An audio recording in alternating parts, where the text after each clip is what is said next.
The KGB's penetration of Scandinavian intelligence services during the 1950s unfolded as a quiet but strategically consequential campaign, rooted in the unique position of Northern Europe as a zone of proximity, neutrality, and technological sensitivity at the edge of the Cold War divide. Because while the Scandinavian states publicly projected neutrality or limited alignment, their geographic location, maritime access, and emerging signals intelligence capabilities made them indispensable. Listening posts and transit corridors whose internal security decisions carried disproportionate weight for both superpower blocs. And from Moscow's perspective, this made Scandinavia not a peripheral theater, but a contested intelligence frontier where access, influence, and early warning could be achieved without provoking overt confrontation. And the KGB approached this environment with a strategy that emphasized long-term penetration over disruption, seeking not to collapse Scandinavian intelligence institutions, but to inhabit them selectively, extracting insight into Western intentions while shaping the informational environment in which neutrality was practiced. And this strategy was enabled by the structural characteristics of Scandinavian security services in the post-war period, which were relatively small, highly professionalized, and embedded within political cultures that prioritized legalism, trust, and administrative continuity, conditions that reduced internal suspicion and created openings for patient cultivation. And the KGB exploited these openings through a combination of classical recruitment, ideological leverage, and exploitation of professional exchange, focusing particularly on Sweden, Denmark, and Norway, each of which presented distinct opportunities and constraints shaped by alliance posture and domestic politics. And in Sweden, where formal neutrality coexisted with extensive covert cooperation with Western intelligence, Soviet services identified a paradoxical vulnerability because the need to maintain secrecy around unofficial alignment produced compartmentation and discretion that could be manipulated by well-placed assets. And KGB targeting in this environment emphasized access to counterintelligence reporting, military planning assessments, and early warning analysis rather than operational control, reflecting an understanding that insight into how neutrality was managed internally was more valuable than influence over policy declarations. And recruitment efforts focused on individuals positioned at the intersection of intelligence analysis, defense planning, and political advisory roles,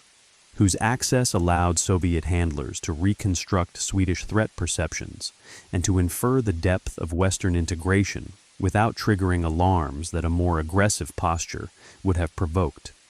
And in Denmark, the intelligence environment presented a different profile, shaped by NATO membership combined with domestic ambivalence about militarization, which created internal debates over intelligence sharing and base access that the KGB sought to map and exploit.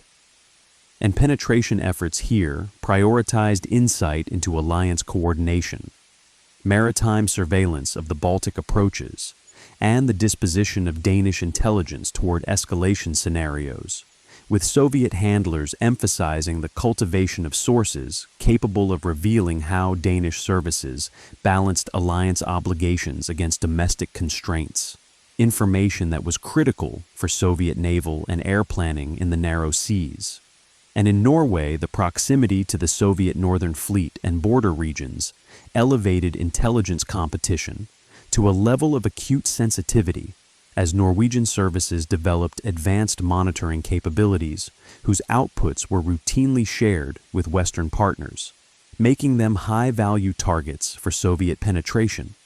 And the KGB approached Norway with a dual strategy that combined aggressive counterintelligence pressure along the border with discrete recruitment efforts aimed at analytic and technical personnel,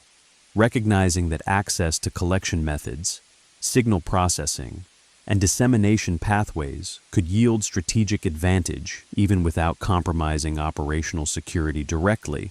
and across all three cases, the KGB demonstrated a consistent preference for embedding within existing professional networks, rather than attempting to impose ideological conformity, because Scandinavian political cultures were resistant to overt politicization, and Soviet handlers therefore framed recruitment around professional recognition, intellectual exchange, and in some cases grievance exploitation, presenting cooperation as a means of contributing to stability or balance rather than as betrayal. And this framing was reinforced by the long-time horizons applied to asset development, with sources cultivated over years through low-risk information sharing that gradually normalized contact and reduced psychological barriers, and intelligence reporting from Moscow reflected an appreciation that success in Scandinavia would be measured not by dramatic revelations, but by the steady accumulation of contextual understanding that could inform Soviet strategic planning. And this accumulation allowed the KGB to assess how neutral and semi-aligned states interpreted Soviet behavior, how quickly warning would travel through Scandinavian channels to NATO capitals, and where political constraints might slow or complicate Western response. And critically, this penetration effort was conducted alongside active Soviet counterintelligence measures designed to obscure intent and to present Scandinavian services with ambiguous signals, ensuring that even when suspicions arose, they were difficult to substantiate within legal and political frameworks that demanded high evidentiary standards. And this ambiguity functioned as a protective layer for Soviet assets, buying time and reducing the likelihood of sweeping purges that could expose the broader network. And by the mid-1950s, the cumulative effect of these efforts was not dominance, but presence, a condition in which Soviet intelligence possessed sufficient insight into Scandinavian intelligence thinking to anticipate reactions and to adjust posture accordingly, shaping a quieter form of influence that operated through prediction rather than control. And this presence mattered because it allowed Moscow to treat Northern Europe as a semi-transparent environment rather than an opaque threat zone, reducing the risk of miscalculation in a region where geography compressed decision time and magnified error. And the KGB's Scandinavian campaign thus illustrates how Cold War intelligence competition often unfolded most effectively in spaces defined by restraint and professionalism, where penetration depended on patience, cultural adaptation, and an understanding that the most valuable intelligence was not always about secrets stolen, but about how institutions reasoned, reacted, and signaled under pressure. And in this sense, the 1950s penetration of Scandinavian intelligence stands as an example of intelligence warfare conducted below the threshold of scandal or rupture, shaping strategic understanding in a region whose neutrality and proximity made it one of the most consequential, quiet battlegrounds of the early Cold War. As the Scandinavian intelligence battleground matured through the mid to late 1950s, the KGB's penetration strategy increasingly emphasized sustainability and damage control rather than expansion, because Soviet intelligence leadership recognized that the greatest risk in highly legalistic and politically sensitive environments was not exposure of individual assets, but institutional backlash that could harden counterintelligence culture across entire services. And intelligence reporting from Moscow therefore stressed the importance of maintaining low operational noise, limiting tasking to information that blended naturally with professional workflows, and avoiding demands that would force sources to cross obvious legal or ethical thresholds that could trigger internal scrutiny. And this caution reflected a sophisticated appreciation of Scandinavian governance norms, where even minor irregularities could escalate into formal inquiries with wide-reaching consequences. And as a result, KGB handlers adopted a posture that privileged continuity of access over immediacy of gain, accepting partial or delayed intelligence if it preserved long-term positioning within analytic and planning circles. And this posture shaped how assets were managed across Sweden, Denmark, and Norway, as recruitment pipelines slowed and emphasis shifted toward consolidation, cross-validation of reporting, and protection of existing channels. And this consolidation phase coincided with a broader evolution in Scandinavian intelligence services themselves, which were expanding technical collection capabilities and formalizing cooperation with Western partners, creating both new opportunities and new risks for Soviet penetration, because increased technical sophistication meant richer intelligence streams, but also tighter compartmentation and professional oversight, and KGB strategy, adapted by prioritizing access to meta-information, such as how data was evaluated, prioritized, and disseminated, rather than attempting to exfiltrate raw technical outputs that were more tightly controlled and more easily traced. And this focus allowed Soviet analysts to reconstruct Western situational awareness indirectly,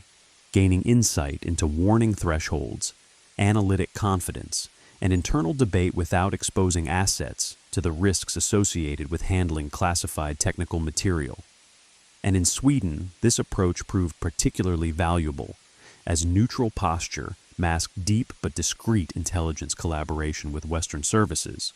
and KGB reporting emphasized that understanding the internal mechanics of Swedish neutrality was more informative than tracking its public declarations, because it revealed how quickly and decisively Sweden would align operationally in the event of crisis, and similar logic guided operations in Denmark, where alliance obligations intersected with domestic skepticism toward militarization, creating internal debates that Soviet intelligence sought to map in detail, not to influence directly, but to anticipate points of friction that could slow or complicate NATO response. And in Norway, the stakes remained highest due to geographic proximity to Soviet strategic assets. And here the KGB's restraint was most pronounced, because exposure of penetration efforts risked provoking sweeping countermeasures that could permanently degrade Soviet insight into northern warning systems. And intelligence guidance therefore emphasized extreme selectivity, discouraging aggressive recruitment and instead relying on limited, high-quality access that could be plausibly explained within professional contexts. And across the region, Soviet counterintelligence also played a defensive role, as the KGB worked to identify and neutralize Scandinavian collection efforts targeting Soviet military movements, using controlled disclosure, denial, and deception to shape what Scandinavian services believed they were seeing, thereby complicating analytic confidence even when penetration was incomplete. And this dual-track approach, combining selective penetration with active obfuscation, allowed Soviet intelligence to influence the informational environment without requiring dominance, reducing the likelihood that Scandinavian services could achieve clear, uncontested warning in a crisis scenario. And this outcome aligned with Soviet strategic priorities, because ambiguity in Northern Europe reduced escalation pressure by widening decision margins and limiting the risk of rapid alliance mobilization based on unambiguous indicators. And intelligence assessments from the period reflect an awareness that the goal was not to blind Scandinavian services entirely, which was unrealistic, but to ensure that their picture of Soviet intent remained probabilistic rather than definitive, buying time for political signaling and de-escalation if necessary. And this emphasis on managing perception rather than stealing secrets underscores the maturity of the KGB's Scandinavian campaign, revealing an intelligence strategy calibrated to environments where overt influence was neither feasible nor desirable. And by the end of the 1950s, the cumulative effect of these practices was a stable, low-visibility Soviet intelligence presence that provided Moscow with a nuanced understanding of how neutral and semi-aligned states functioned internally, how intelligence flowed from Northern Europe into Western decision-making structures, and where friction or delay might emerge under stress. And this understanding became a quiet but enduring asset, shaping Soviet strategic planning in the Baltic and Arctic regions without provoking the kind of counterintelligence crisis that would have foreclosed access altogether, illustrating how, in Scandinavia, the intelligence war was fought not through dramatic coups or mass penetrations, but through disciplined restraint, cultural adaptation, and the patient accumulation of insight into institutions whose very professionalism made them both resilient and subtly vulnerable. As the decade progressed toward its close, the KGB's penetration of Scandinavian intelligence increasingly intersected with a broader Soviet reassessment of early warning stability in Northern Europe. Because intelligence obtained through selective access and contextual understanding fed directly into military planning concerned with compressed decision timelines, airspace proximity, and the vulnerability of naval assets operating in confined seas. And this linkage elevated Scandinavian intelligence from a regional concern to a component of strategic calculation, as Soviet planners treated insight into Swedish, Danish, and Norwegian analytic processes as a proxy for anticipating NATO perception in the opening hours of a crisis. And within this framework, the value of penetration lay less in individual secrets than in reconstructing the chain of interpretation through which signals would be converted into warning and response. And this emphasis shaped how KGB assets were tasked, prioritizing information about internal debate, thresholds for alert, and mechanisms of interagency coordination rather than raw collection outputs. And this tasking was deliberately conservative, reflecting a recognition that pushing sources beyond routine professional activity would invite scrutiny incompatible with Scandinavian legal culture. And instead, handlers relied on gradual normalization of information exchange, embedding requests within conversations about professional assessment, methodology, and hypothetical scenarios that mirrored legitimate analytic discourse. And this approach blurred the line between espionage and intellectual exchange, complicating detection and reinforcing plausible deniability for both sides of the interaction. And intelligence reporting from Moscow indicates that this blurring was understood as an operational advantage, because it allowed Soviet handlers to extract insight without triggering the behavioral anomalies that counterintelligence training was designed to detect. And as Scandinavian services continued to professionalize, introducing stricter internal controls and formalized vetting, the KGB adapted by shifting emphasis toward peripheral but influential positions, such as research units, planning staffs, and advisory roles that did not handle the most sensitive raw data, but shaped how it was interpreted and briefed. And this shift underscored a sophisticated understanding of bureaucratic power, recognizing that influence over interpretation could be as valuable as access to collection. And in Sweden, this approach aligned with the decentralized nature of intelligence analysis, where consensus building and interagency consultation played a significant role, creating multiple nodes where contextual insight could be obtained without direct access to classified streams. And in Denmark and Norway, similar opportunities emerged within defense planning and maritime surveillance coordination, areas where analytic synthesis required broad situational awareness that could be discussed in semi-formal settings. And across the region, the KGB also monitored the evolution of counterintelligence doctrine, adjusting operational behavior in response to training emphasis and public discourse, an adaptability that reflected institutional learning from earlier exposures elsewhere in Europe. And this learning reinforced a preference for patience, as intelligence leadership accepted that penetration in Scandinavia would always be partial, and that the objective was to remain present rather than to dominate. And this acceptance shaped how success was measured internally, with emphasis on continuity, credibility, and the absence of scandal, rather than on headline-grabbing revelations. And as a result, the Scandinavian campaign avoided the dramatic collapses that periodically exposed Soviet networks in other regions,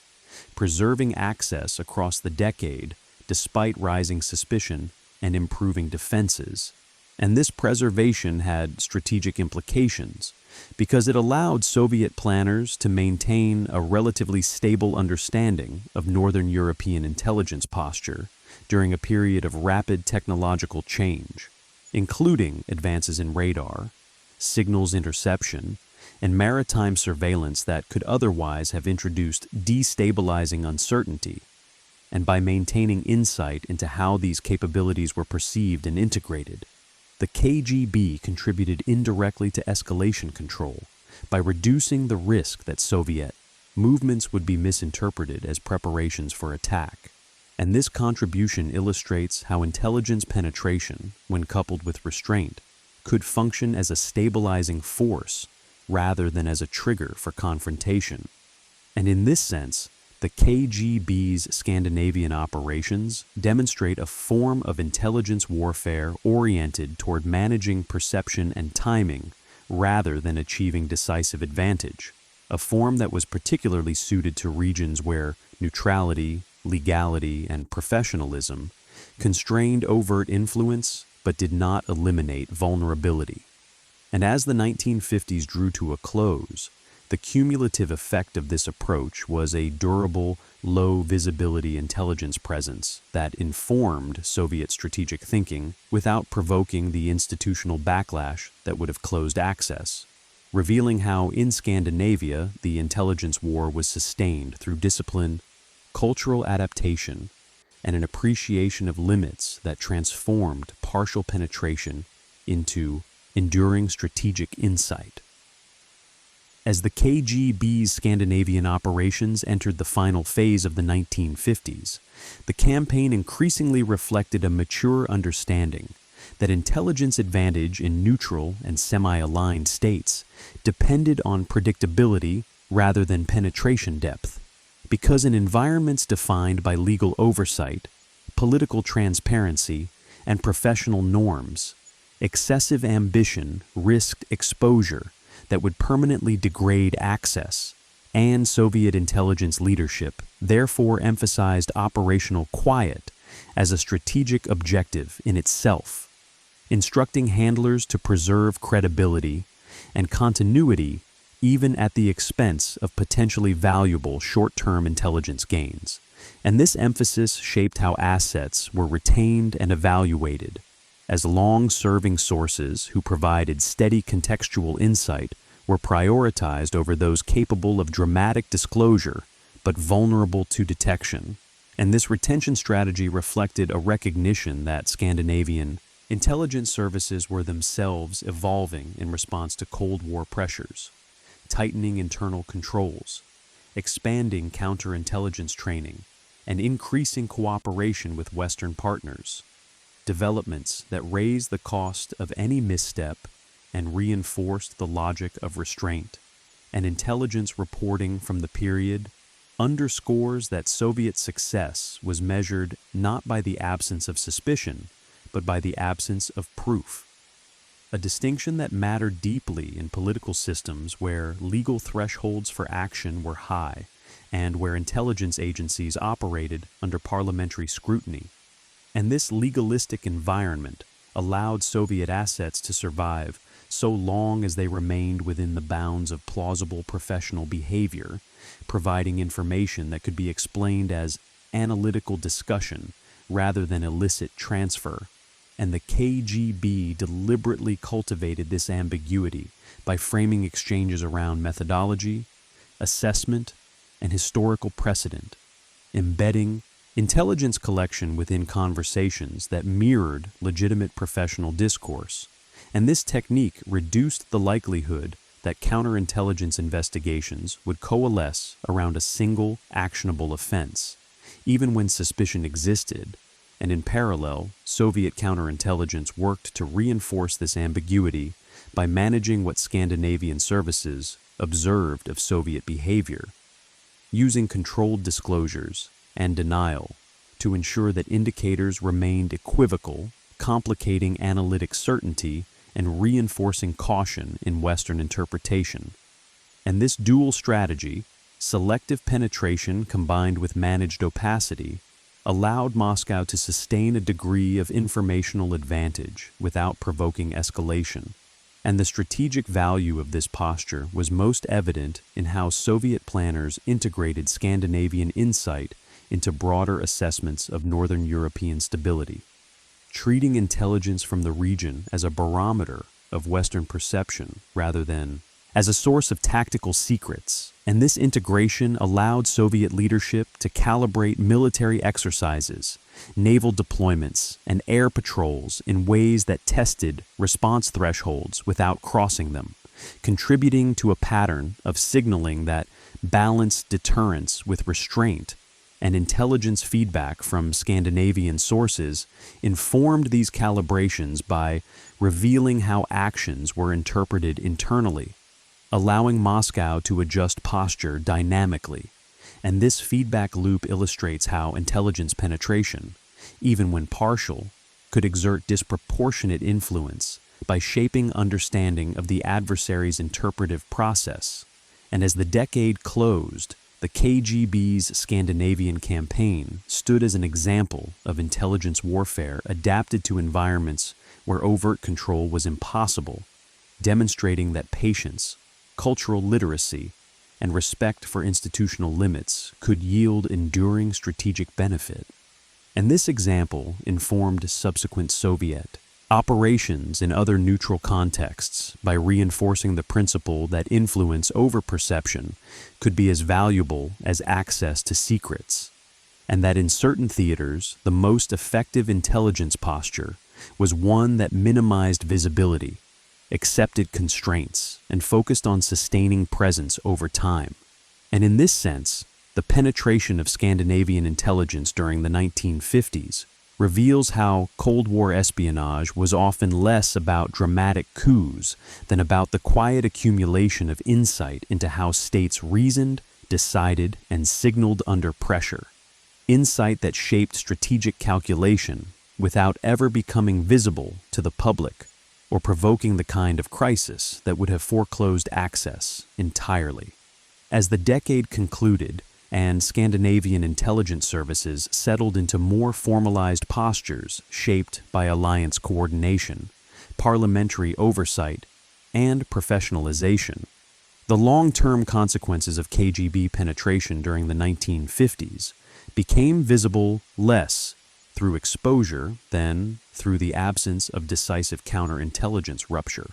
because Soviet access had been structured to avoid creating single points of failure that could trigger institutional purges. And this absence of rupture allowed Moscow to carry forward a residual understanding of Northern European intelligence behavior into subsequent decades, shaping expectations even as individual assets aged out or were rendered inactive. And this residual understanding functioned as a form of institutional memory, informing Soviet assessments of warning timelines, escalation thresholds, and the political constraints under which Scandinavian services operated. And this memory proved valuable precisely because it outlasted specific penetrations, embedding itself within analytic culture rather than operational files. And intelligence assessments from the late 1950s reflect this shift, as reporting increasingly emphasized patterns of reasoning and response rather than named sources, indicating that the objective had moved from extraction to comprehension. And this transition underscores how successful penetration in Scandinavia was defined not by permanence of assets, but by durability of insight. And this durability depended on the disciplined restraint exercised earlier in the decade, which preserved access long enough for patterns to be observed and internalized, And as a result, Soviet planners entered the 1960s with a nuanced appreciation of how neutral and semi-aligned states balanced sovereignty, alliance pressure, and domestic politics in their intelligence practice. An appreciation that reduced the likelihood of miscalculation in a region where geographic proximity magnified risk. And this reduction of miscalculation was a strategic payoff that could not have been achieved through aggressive espionage alone, because aggressive tactics would have provoked countermeasures that obscured rather than clarified behavior. And from a historical perspective, this outcome highlights a paradox of intelligence work in legalistic democracies, that limited penetration combined with high contextual understanding can be more valuable than deep but fragile access. And the KGB's Scandinavian campaign illustrates how this paradox was exploited through patience, cultural adaptation, and acceptance of constraint, allowing Soviet intelligence to operate within the seams of neutrality without collapsing it. And this operating mode had broader implications for Cold War stability, because it demonstrated that intelligence competition in sensitive regions could be conducted in ways that managed rather than exacerbated tension, contributing to a form of tacit coexistence in which both sides accepted a degree of mutual observation without pushing toward confrontation. And in this sense, the Scandinavian case reveals a quieter layer of Cold War rivalry, one in which intelligence services functioned as interpreters of behavior rather than mere collectors of secrets, shaping strategic judgment through insight into institutional logic. And as the Cold War continued, this approach influenced how Soviet intelligence engaged with other neutral states, reinforcing the lesson that in environments defined by professionalism and legality, influence was best sustained through understanding and restraint rather than through overt manipulation. And in concluding the analysis of the 1950s penetration of Scandinavian intelligence, its significance lies not in any single revelation, but in how it provided Moscow with a stable interpretive framework for Northern Europe, one that reduced uncertainty, informed signaling, and helped prevent miscalculation in a region where the margin for error was narrow, illustrating how intelligence warfare, when adapted to context, could function as a stabilizing element within an otherwise volatile strategic competition. In concluding the examination of the KGB's penetration of Scandinavian intelligence during the 1950s, its true significance lies in how it demonstrated a model of intelligence competition defined by restraint, patience, and institutional understanding, rather than by disruption or dominance. Because in Northern Europe, the Soviet Union confronted states whose neutrality, legalism, and professional intelligence cultures sharply limited the effectiveness of aggressive espionage, forcing adaptation rather than escalation. And through that adaptation, the KGB learned to treat penetration as a means of interpreting behavior rather than controlling outcomes, focusing on how Scandinavian services reasoned, signaled, and coordinated under pressure, rather than on extracting singular secrets whose exposure would trigger counterintelligence backlash. And this focus reshaped Soviet strategic awareness by providing insight into warning thresholds, alliance transmission pathways, and the political constraints that shaped intelligence decision-making in neutral and semi-aligned states. Insight that could not be derived from technical collection alone, and critically this awareness was sustained precisely because the KGB avoided the kinds of overt actions that would have collapsed access, accepting partial visibility in exchange for continuity. And this acceptance marked a mature intelligence posture that recognized limits as structural rather than temporary. And by operating within those limits, Soviet intelligence embedded itself within the informational environment of Scandinavia without provoking the crises that had undone operations elsewhere in Europe, allowing patterns of perception and response to be observed over time and internalized into strategic planning. And this long-term payoff outweighed the value of any single penetration,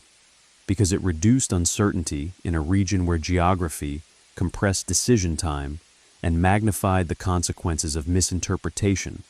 And from a broader Cold War perspective, the Scandinavian case illustrates how intelligence warfare often functioned below the threshold of exposure or scandal, shaping strategic judgment through accumulated understanding rather than dramatic success. And it also reveals how neutrality itself became an intelligence battleground, not because neutral states were passive, but because their efforts to balance sovereignty and security created complex internal dynamics that external intelligence services sought to map rather than overturn. And the KGB's ability to operate within those dynamics without collapsing them underscores the degree to which Cold War intelligence competition was as much about adapting to institutional culture as about penetrating it. And in this final view, the penetration of Scandinavian intelligence during the 1950s stands as a defining example of intelligence conducted in restraint-dominated environments, where success was measured by longevity, discretion, and the quiet shaping of strategic understanding rather than by overt influence or control, leaving a legacy that informed Soviet intelligence practice well beyond the decade and contributed to a more stable, if contested, balance in Northern Europe during one of the most sensitive phases of the Cold War.